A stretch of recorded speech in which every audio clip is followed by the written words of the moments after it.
Mwijaku amefukia uchawi kwenye gorofa langu, ni maneno ya Baba Levo, ambapo wakati wakifanya mazungumzo yalikuwa yanahusisha Baba Levo, mtangazaji mmoja pamoja na Mtume Mwamposa, ndipo ambapo Mtume Mwamposa akaweza kufunguka kwa kudai kwamba katika maombi ambayo wanafanya maombi ya kuweza kuombea mpaka ardhi, ili vile ambavyo vipo kwenye ardhi ambavyo havitakiwi na taifa au havitakiwi na raia au ulimwengu, basi vinaweza kuondolewa. Kwa mjibu wa Baba Levo akadai kwamba kumbe inawezekana hata mimi kwenye gorofa langu kawa na vitu vimefukiwa. Akasema ndiyo, inawezekana, yani tunaliombea ili ardhi iweze kutapika hivi vitu ambavyo vimefukiwa, ambavyo havistahili wala havihitajiki na raia wala na taifa. Kwa mjibu wa Baba Levo ndipo kadai kwamba kumbe hata mimi inawezekana kichwa mviringo amefukia uchawi kwenye gorofa langu. Mwamposa akamuuliza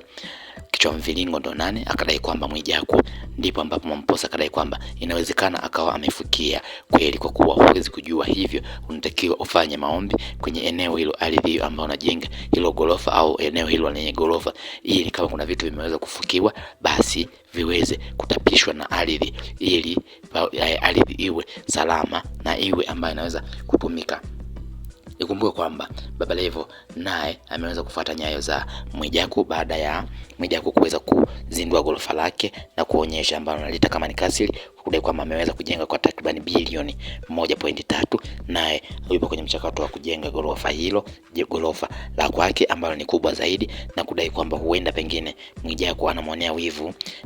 na kuwa hana roho nzuri kwa kuwa anaweza kuwa amefukia vitu kwenye ile gorofa lao. Kwa mjibu wa Baba Levo anadai kwamba Mwijaku kafukia uchawi kwenye gorofa langu. Mtumishi aliweza kumshtakia mtumishi wa Mungu Boniface Mwamposa, na ndipo ambapo Mwamposa kadai kwamba anatakiwa afanye maombi kwenye hilo eneo ambalo amejenga gorofa, ili kama kweli Mwijaku ameweza kufukia huo uchawi basi